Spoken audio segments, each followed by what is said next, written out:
Johnny, you ready to go after sentencing? Yes, sir. After you go home. So Johnny, tell us again what it is that you're trying to do. Well, my goal is to start my own painting business. You're tall. You must be really tall because you're outside of the screen. There you go. Okay, go ahead. Yeah, I want to start my own painting business. And have you ever had a business before, Johnny? No, but I always painted for somebody else. I've been painting 40-something years. Oh, so you know a lot about painting. Right. Staining. And you know how to train people how to paint. Is that right? Yes. Okay. Here's a lesson that I learned in this book. What was it called again? Looking for the never quit mentality, because it's very specific. This guy, Brandon Kaluja, was an expert. He was a subject matter expert. He was an expert in business, really, in private equity business. And I'm going to send you this so that you can read it. But what he did is he wrote out a curriculum. So you're trying to do this right now.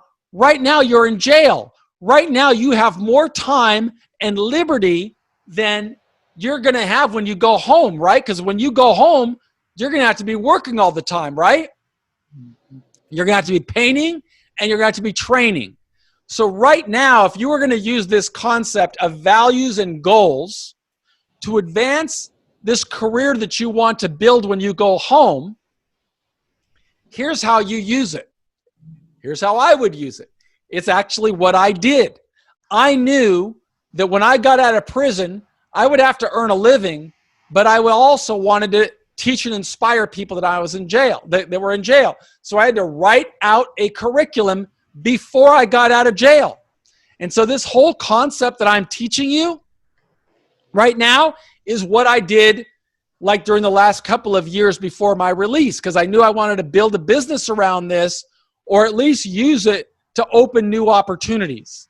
So you know a lot about painting. You don't need to be around a painting business to teach somebody else. You could be writing right now this story.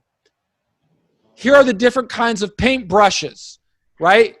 Maybe here are the different kinds of paint, because there's water-based paint and oil-based paint and things of that. You know all of that. I don't know all of that. Here's how you measure how much paint you need to paint a living room. Okay? Those are all things that you know. So I want you to imagine, Johnny, if it would be more helpful to you, because you told me you wanted to teach guys on the corner how to get off the corner and get into a law-abiding, contributing life, right? Right. So you do that by a step-by-step approach, and you got to partner with people because you're going to need resources. So one of the things that you could do is say, I want to go to the Boys and Girls Club or the Goodwill or some community-based organization in your area, and go to them and say, I would like you to help me help all these kids. And what I did while I was in jail is I wrote this course. How long would somebody have to go through that course, Johnny, before you would be ready to bring them on the job as an intern and teach them the mechanics of painting? Is that like a 3-day or a 3-week course? Well, now to turn out a good painter, it's going to take at least about 90 days. Okay, and 90 days is going to be a combination probably of some classroom learning and some on-the-job learning. Is that right? No, just mainly on the job learning.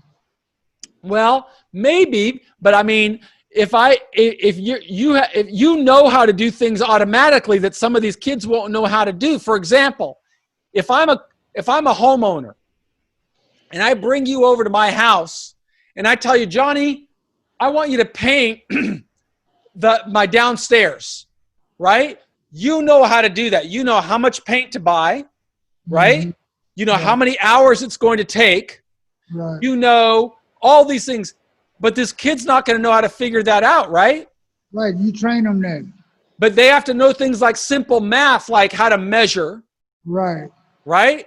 They got to know how many hours does it take to do this. That requires some math skills, doesn't it? Yeah, a little. So a lot of these kids are not going to have that math skill. You might have to teach them some basic math as applies to painting, very specific. And I can tell you that if you do that, you're going to get a lot of support from Boys and Girls Clubs, the Goodwill, because they know that a lot of the people that are going to go and be painters, they don't have your on-the-job training. So they like to see that, and they will pay you for that. So then there's something else you could do.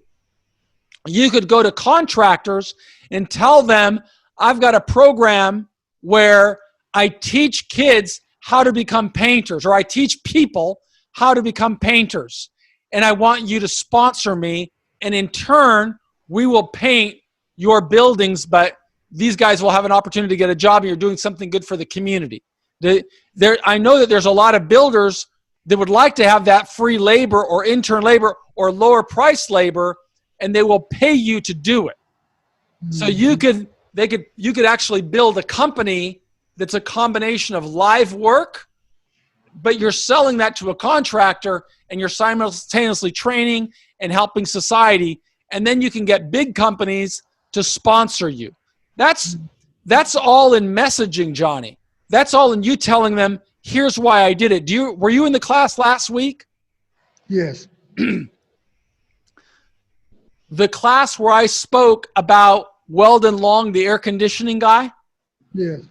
So Weldon Long, that's how he built his training company, is he told businesses, I took formerly incarcerated people and I trained them how to be good salesmen, and here's how I did it. And here's my sales training. Would you like me to train your team? You could build a whole training curriculum, Johnny, that you could sell to contractors all across the country and build a business helping people learn how to help themselves. All of that comes with you first investing in yourself, and you could start doing that right there in that jail. Just start outlining it out. Here's 90 days. Here's my 90-day program. This is what they're going to learn in week 1, in week 2, in week 3. And by week 4, they're on their own, and they get more confidence. Now they know how to estimate. They know how to do time takeoffs. They know how to do all these things because you took the time to write it out. That's how I hope that makes sense to you, of defining success of what you want to do and then putting clear goals in place of saying it. That's just what I think. You could probably think of 100 more things, but it's just a matter of using the lessons that I tried to teach in this module of setting very specific goals, measurable goals, action-oriented goals. This is an action. You got to do it. If you want to walk out and have this tool to sell, start writing it right now. That's a realistic thing. And how much time do you have before you get out? Got 5 months. So 5 months, that's something you could do. You could say, okay, by the time I get out of here in 5 months, I'm going to have this whole thing mapped out. Sound like a plan? Oh, yeah. Johnny, let's make it happen, brother. I know that's right. Thanks for helping. Thanks for coming up, Johnny. Appreciate Thank it. you. Well, guys, now it's 10 o'clock. I know that it's the end of our time together for today, but I'll stay on for a few minutes if anybody wants to say anything, or I'll be back tomorrow. I'll send the link at a 10 to 6, 10 to 9 your time.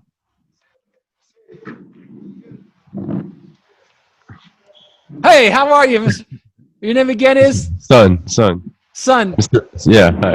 How you doing? I'm doing good. How are you, son? So I was up all night last night. After we talked, I took your advice and I wrote out my speech. Look over here in the camera so I can see you. Yeah. No, I can hear you okay. I wrote out my speech and I pretty much added everything that you just discussed regarding the victim. I talked about the victim. I talked about pretty much how I got here. And as far as what you've learned from the experience. Yeah, what I learned from experience. And why you're never coming back. And pretty much my change of mindset. That's right. It's all about having the right mindset. I kind of wanted to read it to you. I don't know if you have 2 minutes, and maybe tell me what you think, and maybe what I should change. Let's hear it. I'm with you. Okay. It's kind of embarrassing, but if you're willing to tell it, I'm willing to give you my thoughts. Okay, here we go. Um,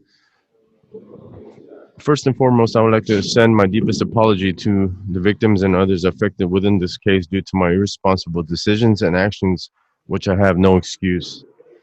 Um, and I was going to move on to, even though my family is not present because they reside in California, I want to apologize to I want to apologize to them for the shame and dishonor I have caused, especially to my 80-year-old daughter wondering where daddy is.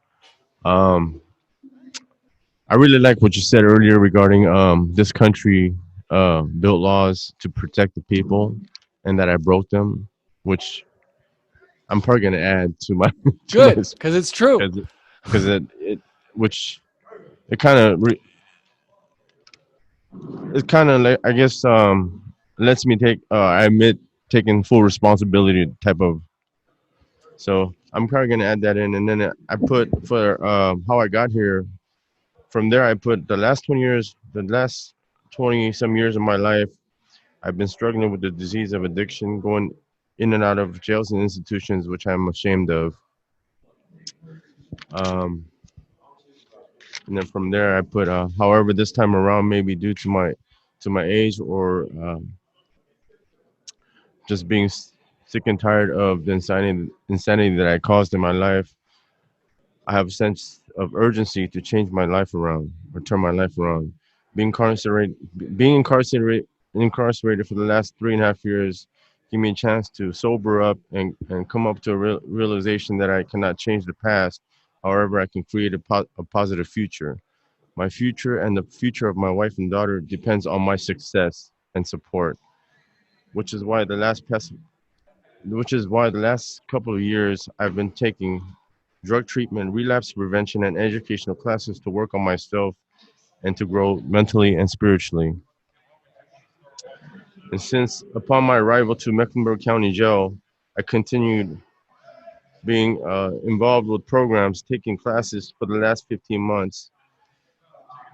I'm also looking forward to and will take full advantage of the classes and job skills programs BOP has to offer so I can continue to grow and prepare myself for the success of my transition back to society upon my release.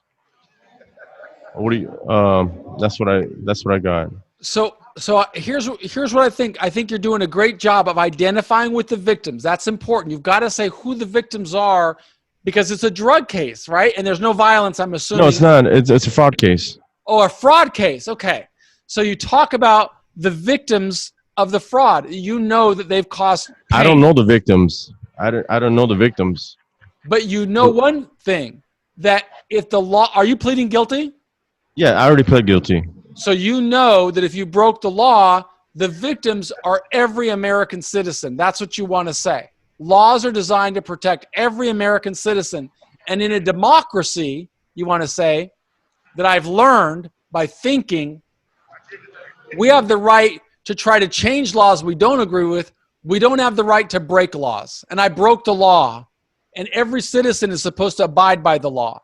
That's where I went wrong. Help him understand that you know that. That affected every American citizen is Every American citizen citizens? is a victim of my crime. Just say that, right? Talk Uh-huh. about that because we're a nation of laws, and we're a democracy. And I broke the law, and I deeply regret that. That's important. Okay. Then it's about I learned that by reflecting on how I got here when I was in jail. I started reading books and I started to think, and it changed the mindset that I have. I didn't used to think about that before. And now I realize where I went wrong, when I went wrong, why I went wrong. And this is why you can be sure I will never do it again.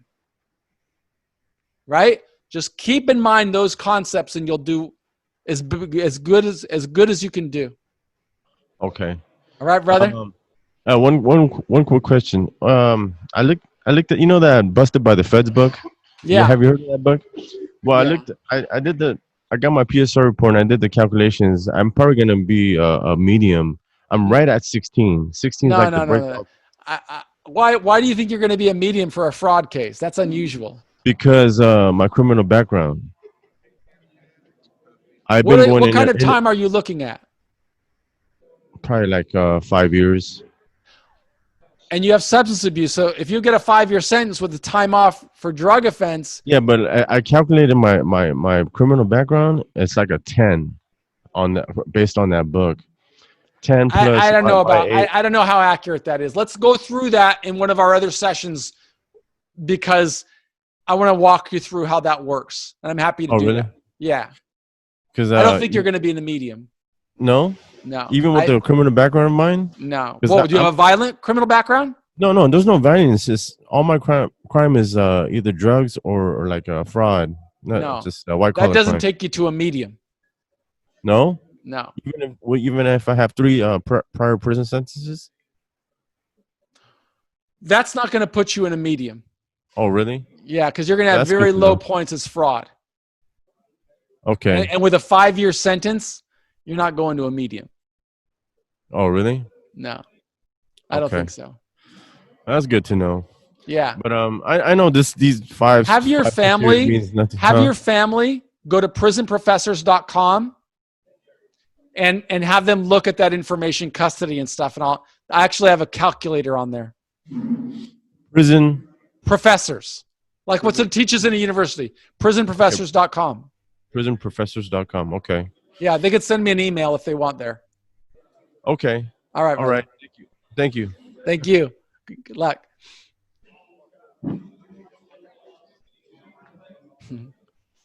Oh man, What's your name, young man? I'm D'Angelo. D'Angelo, it's good to meet you. Sir, how you doing? Nice I'm to doing meet you great. too, man. All right. Well, I was here to talk a little bit about my goals. Well, right quick. I know you got time. You finna go and stuff. And I'm very interested in becoming a life coach. Yes, to my sir. peers and younger adults. Because in my community, I was very, influential to younger males. You look pretty young to me. How old are you? I'm finna be 35 Monday. I know you look young. You look about 25 though, but go ahead. Happy birthday. Appreciate it. And I'm doing everything I can possibly to try to get on that life coach approach. You're doing everything possible. Yes. So what does that mean? What is everything possible? I mean, like getting all the education I can get. Okay.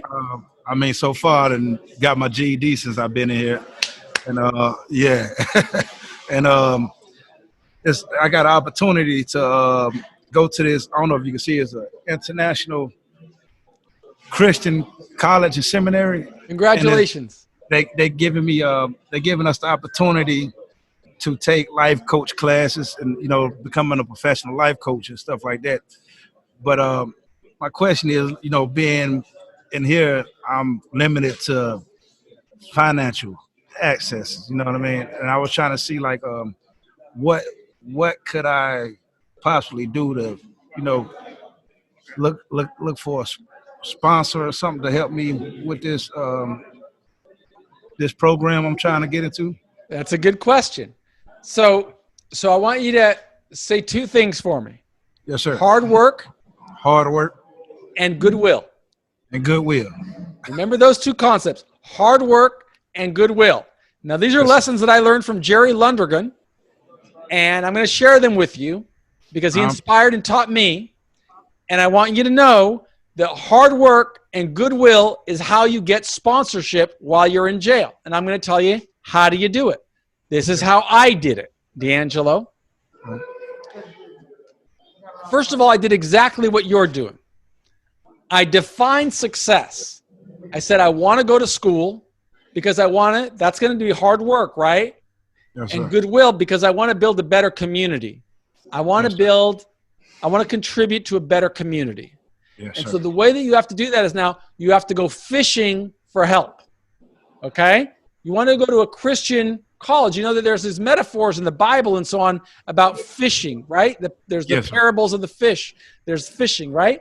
So right now you're going fishing. You need sponsorship. You know how I used to get it when I was in jail? What's that? I'd go fishing. I'd write letters to Yes. people that were successful, and I'd write them a letter, and I'd say, this is what I'd say. My name is Michael Santos. So you'd start right now. My name's D'Angelo, right? D'Angelo Morgan. I made some bad decisions in my life, Yes, sir. and I'm in jail. But I want to do better. And in order for me to do better, I want to get an education, and I need financial resources. But this is what I'm going to do with those resources. And then you tell them why. And you start writing. And now I wrote to schools first. First I wrote to schools. And I wrote 100 letters before I got one reply. Yeah. But I would tell the schools that story. I made a lot of bad decisions. This is where I am. This is what I want to do better. Is there any scholarship funding? Is there any opportunity? Because I didn't have any money. Yeah. By doing that, that's how I opened those doors, D'Angelo. Yeah. And you, how long are you going to be in there? I'm waiting for trial. I'm facing life without parole. You're facing life without parole, so you're going to trial. Yes, sir. They didn't offer you a deal? The deal was 16 years, but I just wanted to, explain my side of the story about what happened in the situation. And you think the best way to do that is to go to trial? Yes, sir. Okay, I'm not going to try and influence on you that, but that didn't work out so well for me. Yeah. Sometimes I can tell you 16 years sounds like a long time, Yeah. but you're pretty young. Yeah. And the reality is, it's my first time ever coming to jail, yeah, but if the prosecutor's offering you 16, that doesn't mean you're going to get 16, and that doesn't mean you're going to serve 16. Yeah. You got to be thinking about that. Okay. Because I think that I don't know anything about your crime. I don't know anything about you. I don't know anything about anything. All I know, are you in the federal system? Nah, state. Oh, state. So there's even parole there, right? Yeah. Dude, I'm telling you, be careful. Yeah. Be careful, because if you're gonna be asking for leniency and compassion and mercy, you want to do that before you're convicted. So you just think about that. But in any event, I would be reaching out to colleges and universities and telling them what you're trying to do and how you're trying to make the world a better place, because that's what I did. Yeah. And I got into college, and I didn't pay anything the whole way through. But it was all because I set these values, I had very clear goals, and I did the work. And you got to do the work, brother. But I know you're doing it. I'm really glad you're in the class. I hope you participate during the class tomorrow instead of at the end, so we could talk a little more about it. So All right. tomorrow I got a class on attitude and what it means. Make sure you participate, because I would love to explore this for everybody. Okay. All right. God Thanks. bless you, brother. All right. Same to you. Be strong. All right.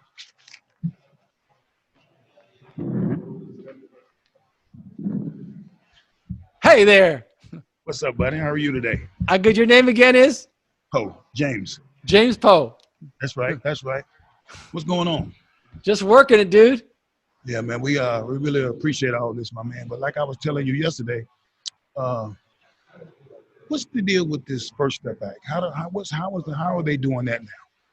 Well, it's a little tough right now because of the pandemic and the social unrest, of the prison system's kind of closed down right now. Right. In a normal time, it would really apply to you in the sense that, how old are you? You look pretty young. No. Really, I'm 54. So you're young, because I'm 56, so you're really young. I cut the gray off. So I'll tell you, what it does is it gives you credit for participating in programs, okay? Not credit off your sentence, but it allows you to go to serve a portion of your time on home confinement. Well, that's what it does. Yeah. So you earn something called earned time, okay? So, but as I recall, you said yesterday you don't have that much time remaining. Is that right? No, I got the 46, but I've been down now 21. It'll probably be 22, 23 before I leave, because I'm waiting. I'm waiting to leave now. I've been sentenced 4 weeks ago.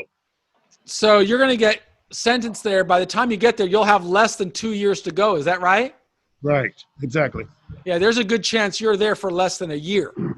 Right. That's what I was predicting. That's what I was thinking. But you know, but it's just like I said. You've that also urge- got the Second Chance Act, which means they can give you up to a year a halfway house. So the combination of the First Step Act and the Second Chance Act, you could be out of there in 5 or 6 months, but, because who, if the pandemic continues, they're letting people serve their sentences on home confinement now. but who determines that? The programmer, once you get there? Well, the When it judge comes to has the discretion, But but I've already been sentenced. no, but you can get in there and file a motion for compassionate release. Oh, okay. Okay. So Okay. it's all in a pathway ahead, brother. But I'm glad that you're almost done. The hard Oh, part's yeah. behind you. Yeah, but see, then like I said, I have plans. Like I was telling you yesterday, this tow truck I got, that's my new endeavor. So each day I got a journal I write. I see the same thing every day. It's like I got to train my mind to say, well, you know what, Cole, this week you got to do this. This week you got to do that. And then plus I that's an AAU basketball organization. So it's still like I had to sit back right now. So I can't control or do anything. I had to let my wife take over the trucking company till I get out. But that is doing something. Having the sense to know I've got to give discretion to my wife, and I got to let her run it, and I got to help her by giving her tools and resources. Right? You've got to have that. That is leadership right there. You made a leadership decision, and Right. and that's the right thing to do. That's what's going to keep you in business.